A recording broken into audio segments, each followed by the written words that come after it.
Welcome to the AgriMinds podcast. If you're in agriculture and feeling the weight of responsibility, juggling work, family, and everything in between, you are in the right place. I'm your host, Casey Bull, coach, speaker, and founder of AgriMinds. Each week, we'll talk about the real side of leadership, how to think clearly, manage your time, set boundaries, and show up with intention, both at home and in the field. Let's get into today's episode. Hello and welcome to the AgriMinds podcast. This past week, I've had a lot of conversations with people who are feeling kind of defeated. And I don't know if it's the weather, I don't know if there's something else going on, but I've had a lot of people share with me that they feel like giving up on whatever the thing is that they've been pouring their heart and soul into, whether it's I've had this business idea and I've been trying to build it and it's not taking off, or I've had this, desire to grow in my career and I'm not seeing the results that I wanted, or I had this idea of what this relationship was going to look like and it's not going the way that I thought it was going to. And so I'm just feeling like defeated and that I'm not seeing the fruits of my labor, if you will. And so I thought I would share with you a personal story of where it all started for me, my coaching, training, speaking business that I have today, and share with you how the whole thing got started. Because I'll be very transparent with you, it wasn't always great. There were times where I really second guessed my decision to leave my very cushy job and my very fancy pickup truck that I had. There were days where I questioned myself for sure because I just wasn't seeing the momentum. I wasn't getting the results that I wanted, and I felt like giving up. And so I thought I would share with you today how everything started for me and how, looking back over the last 5 to 6 years, now I can see why certain things happened the way that they did and how to keep yourself going when you're not sure like what's going to happen next or if it's all going to play out. And I'll also share with you, how do we know if it's time to go ahead and just call it? And so anyway, let's go back 5 to 6 years ago. This was right at the tail end of the pandemic that we had in like 2019, 2020, 2021 timeframe. We were on the tail end of the pandemic, so people weren't really wearing masks at the point of time that we were in, but everybody was still feeling kind of unsure and uncertain of what is life going to look like for us. How do we interact with other people? What does socialization look like? How do we lead well and be a positive, optimistic person in a somewhat dark time? Anyway, I had sent my son to VBS for a week. So VBS is Vacation Bible School, and it's basically, like 1 to 2 hours a night for a week at a local church. And the kids can learn about God and learn songs and make crafts and hang out and have fun. Anyway, it was the last night of VBS. And on the last night, the parents are invited to see what all of the kids have learned that week. And they get to sing a couple of songs and kind of just share with the parents, hey, this is what I learned, come watch. And so anyway, what I'm getting at is we didn't even go to that church. It is just a local church. We knew people who go to that church and they were like, hey, you should send your kiddo. So we did. And so I don't know the name of the pastor. Like I said, we don't go to that church, but the pastor or priest, or I don't even know what they were called at that church, but the person that delivered the sermons at that church got up in front of everybody and was like, thank you for being here, and kind of just giving some pieces of information. And she had mentioned that there was a workshop in like a week or two around leading during the crisis, or like leading, I can't even remember what it was, but it was basically like how to keep the calm in the chaos and how to be that person that when somebody else is struggling, how can you support them and stay level-headed and be rational and realistic and just, help somebody else through a time where they may be struggling. And I don't know why that was appealing to me. I had just gone through a leadership program through our county, which you've probably heard me talk about a million times if you've listened to the program. So leadership was kind of like on my mind. I have no idea why I was drawn to this workshop, but it was some people who had been trained underneath John Maxwell to come and deliver this workshop. It was like a luncheon. So you go, you have lunch, and then you go through this hour-long training. And I was, for some reason, really nudged to go do this. Now, keep in mind, at this point in time, I was working full time. I had no idea what a coach was. I had no desire to leave my job. Like, just keep in mind, this was way before anything had ever happened. I had no idea what I would be doing today at that point. Anyway, so I was like, I think I want to go to that. And my husband's like, okay, it's going to be a bunch of old people, right? And I'm like, oh, you think so? And he's like, yeah. So anyway, a couple of weeks had gone by. It was the day of the luncheon, and it was in the basement of a different church in a different town. And I go in, and I was absolutely the only one under 55. I was the only person who didn't have a cane. I swear. It was full of a bunch of old people. And they were just the sweetest, most welcoming people in the world. And they were like, what are you doing here? I don't think that they were like, you don't belong, but they were more so like, just, it's kind of interesting to see somebody who I was probably like 30 at the time, maybe not even 30, honestly. I probably was like 28, 29. I have no idea. I was young. So they were just kind of like looking at me like, interesting, like we weren't expecting somebody your age to come here. This was more so like for older people. And I was like, should I leave? And like, no. You're like, come on in, like, welcome in. And so anyway, I'm listening through and I'm eating the, croissant chicken salad, and it was delicious. But I'm listening to this training and I'm like, yeah, this is really good. This is really interesting. I wonder how I can use this information, because I'm not really in a position of influence. I'm not really in a place where I can help people. I guess maybe it would just be with my friends and family, I suppose, and maybe some clients. But my clients at the time were farmers, growers here in the Midwest. And anyway, I was just like, I don't know what I'm going to do with this information, but I feel like it's good to know. So anyway, at the end, I go up to the husband and wife, the two people that were presenting the workshop, and, just kind of like make small talk and tell them who I am. And obviously they're wanting to know, what do I do? And, why I decided to come. And I said, I don't know. I have no idea why I'm here. I just felt led to come here, and I can't explain it. I don't know anything about it. And I got to talking with them, and they told me that they were John Maxwell coaches. And I said, I don't know what that means. Like, I know who John Maxwell is because I know he's like a leadership guy, but I don't know, like, what do you mean you're John Maxwell coaches? And she said, well, we went through his certification. It's kind of a big deal. And I was like, really? I'd never even heard of it. So anyway, I wrap up and I go home, and I just could not stop thinking about this older couple. And it was Dan and Sue Caldwell as their names. And they are just the most amazing people ever. And they ended up adding me on Facebook, and we were emailing back and forth. And she goes, Casey, I don't know what it is, but I feel like you should look into coaching. I was like, I don't even know what that is. What is a coach? What do you mean? And so I got to talking with them. We jumped on a phone call, and she sent me the link to the John Maxwell coaching, which was called the John Maxwell team at the time. It's now called Maxwell Leadership. And I was like, I'm not really like a leader kind of person. I don't want to be a leader. Like, that sounds hard. I'm not interested. And I'm not going to be a coach, and I will for sure never speak on stage. Like, that's just not my thing. And she's just like, are you sure? And I said, I'm sure. I was like, I have zero desire to be in front of a crowd. I've never given a presentation outside of like college.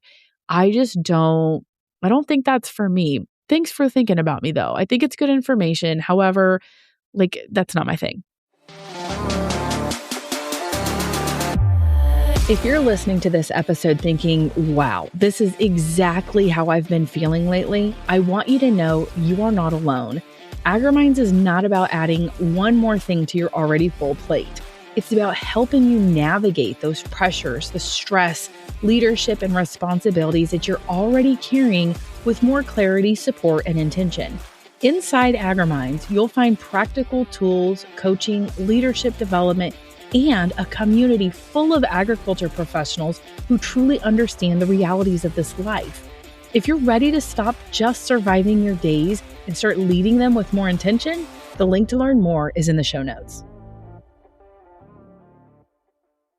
I cannot tell you what happened after that. I have no idea. I went on autopilot, I believe. I have no idea what happened, but probably like no, it must have been a little bit more because that was during the summer.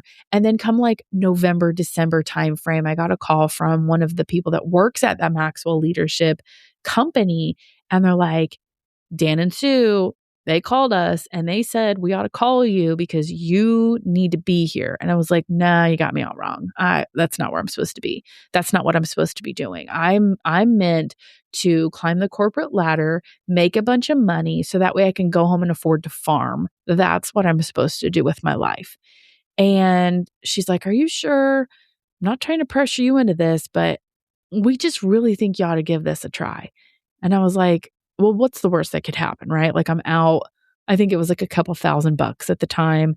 And in exchange for the couple $1,000, I get lifetime access to all of his trainings, all of his materials. I think I got a cool like bag and some knick-knacky things. And I was like, okay, I guess whatever. And, that investment also included a trip to Florida to go to one of their conferences. Now, if you're hearing this and you're looking into it and the prices are much different, I apologize because I signed on this, like I said, like 5 or 6 years ago. And I'm sure things have increased because it's a new company now. And the amount of things that they offer are drastically more than what they were when I signed on. So just a caveat there.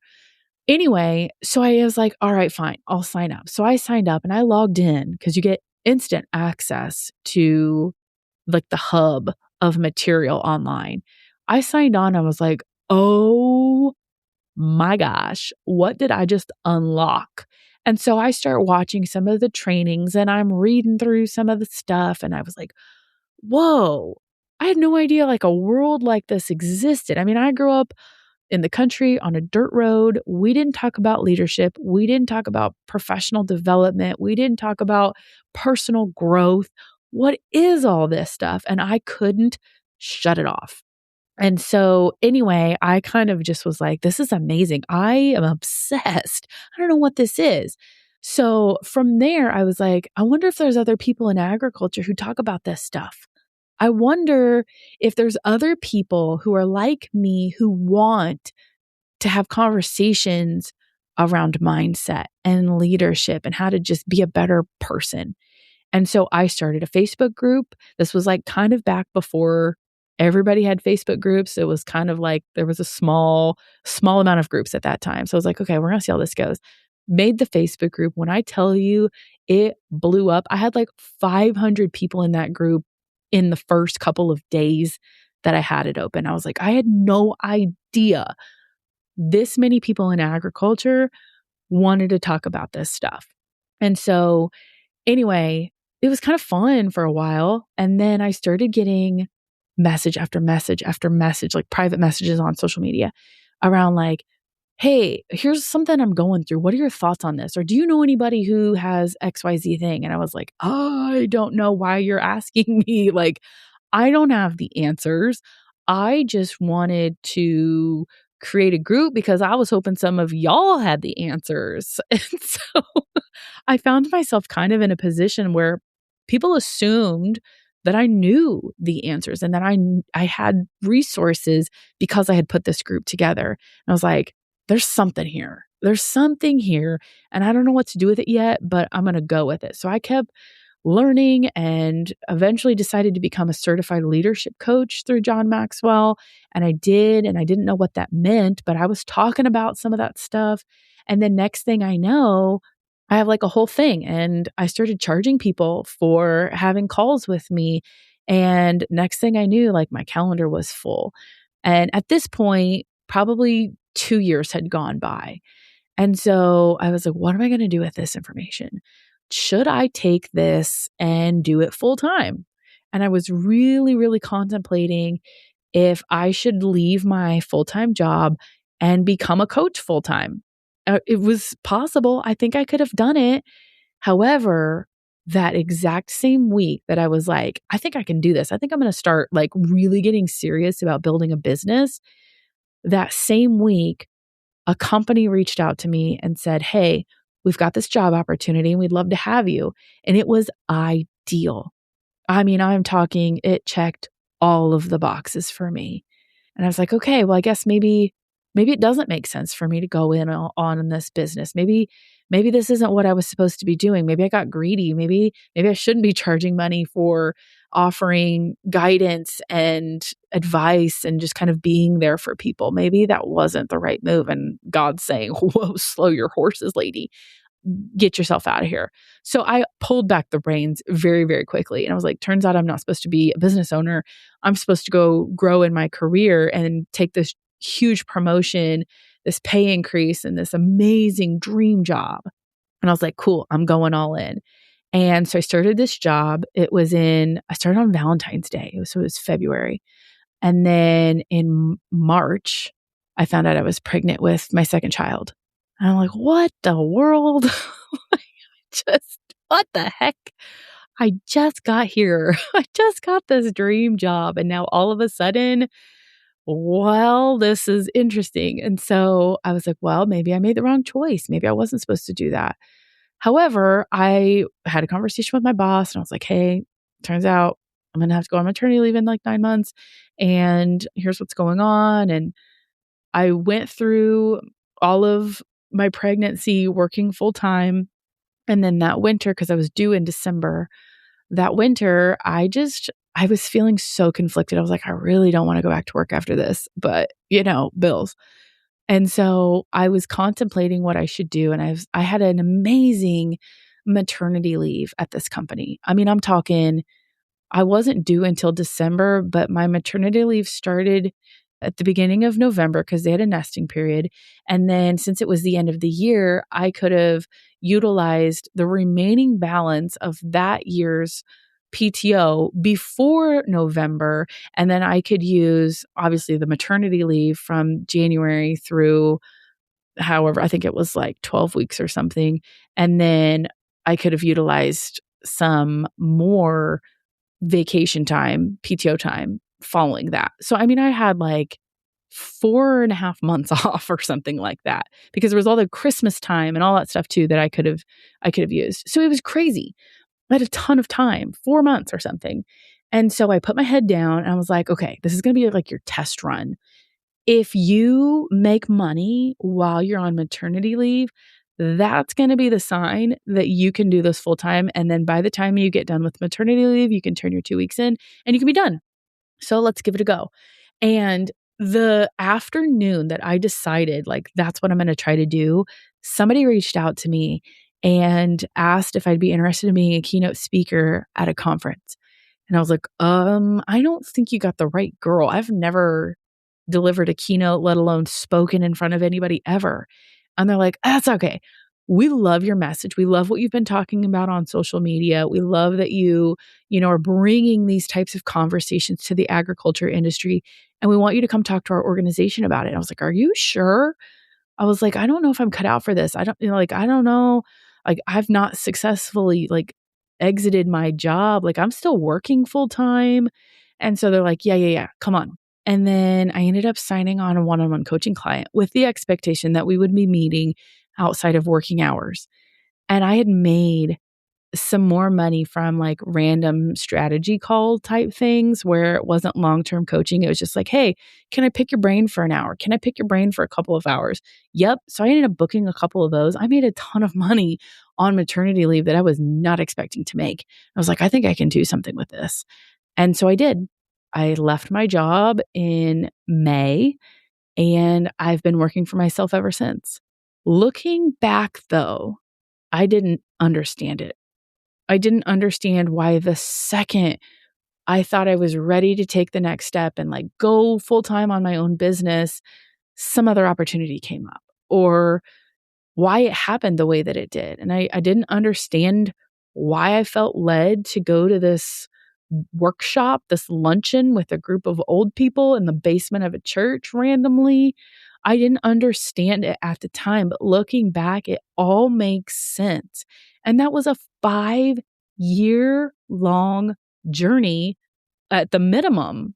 I mean, that's when I can put a pin in looking back and go, oh, yeah, that's the start of this leadership journey. That's the start of understanding why it's so important to be a positive influence and to have the right mindset around stuff and to really fully understand what leadership looks like, not just of other people, but of your own self too. And that was the starting point to everything that I do today. And I'm sharing this with you because I get this so often. People always ask, like, well, how did you start this? Like, nobody else does what you do in this way. How did you know how to do it? Because, like, there's no path, there's no blueprint that I've been following. And so it's been really challenging and sometimes defeating to see if I was on the right path because there was nothing to compare to. Am I on track? Is this the right thing to do? Because I had nothing to compare it to because it was brand new. So I'm telling this to you because I know it can feel defeating when you don't see results right away. I know that it can feel defeating when you're like, I don't understand why things are happening the way that they are. And trust me, I've left out a lot of my story because y'all don't have time for that. But there's been so many points in my business and in my career where I'm like, I don't understand why this thing is happening. I mean, I remember getting fired in like 2018 because I wasn't getting along with my boss. And at the time, I thought it was because she was toxic and this alpha female and she just had it out for me. Looking back, I did not make her life easy. I sure didn't. And now don't get me wrong, she had some things going on that she shouldn't have been doing that I got caught up in. But at the end of the day, that was a me problem. And it could have been avoided had I had wisdom and knowledge and language around what I was experiencing. And I was ignorant at the time and uneducated, and I just didn't know better. And not that that's an excuse, but that point in time that felt really yucky because nobody likes the feeling of being fired. That crushed me. Even though I wanted to quit, it still crushed me that I was fired. To admit that to my listeners here, because I know that so many people look up to me and they're like, oh, Casey, you've got the answers and you're this great leader and got it all figured out and you're just doing everything so right. And it's like, honey, I screwed up a lot too. There's been times in my career where I didn't understand and I could have done it differently. However, that moment that I felt defeated was a very, very important part of my journey that had that not happened, it wouldn't have taught me the lesson. It wouldn't have opened my eyes to my flaws and my areas of improvement and opportunity. And it's helped shape me into who I am today. And I can speak to it because I know what that feels like. I know what it feels like to be in that position. And so if you're feeling hopeless, if you're feeling defeated and beat up and just like tired from whatever it is that you got going on, I feel you and I hear you and I see you and I'm here for you. And I just want you to know that you're not alone in this. And there are lessons in this that we can learn from. And my encouragement to you would be to reach out to somebody, tell them what you're feeling. Find that circle, seek it out in your community, in your friends group. Maybe it's online. Maybe it's being inside of the AgriMinds community. Those are people who've gone through some real stuff too. And sometimes it helps to be able to talk to people who understand some of those realities that you've been facing and have been on the other side of it too and say, just keep going. You're just on the threshold of the next chapter and it's turning around for you. And so I just want you to know that I'm rooting for you, and that even though right now you may not see the point, you may not know why it's all happening the way that it is, or why it's not going the speed that you want it to be going, it's happening and you're doing the work. Keep showing up and know that it is for a reason. However, just like when I thought I was about ready to take this one move and I decided that wasn't the right move and I decided to go in a different way, there's nothing wrong with that. It's okay to say, maybe not right now. Maybe it needs to just wait a second. Maybe I do need to put that on hold for a hot second. That's okay too. There's nothing wrong with that. And a former coach of mine said, there's no right or wrong choice. It just is what you choose it to be. It's not black or white or this or that. It's just, what are you choosing? And a lot of the times we make those decisions based off of the information that we have in that moment. And later on, we may get more information and realize, okay, may not have made that one again. However, I've made it and I own it and I'm going to move forward and I'm going to learn from that and take that with me as I continue to make more decisions in the future. So whatever you're going through, just know there's no right or wrong. It just is. And you can take information from that and help it guide you into the next season, the next choice that you're facing. But it is all going to be okay. I'll talk to you next time. Thanks for being here today. If this episode resonated with you, make sure that you're following the AgriMinds podcast so you don't miss what's coming next. And if someone came to mind while you were listening, send this their way. These are the conversations that more people in agriculture need to hear. Talk to you next time.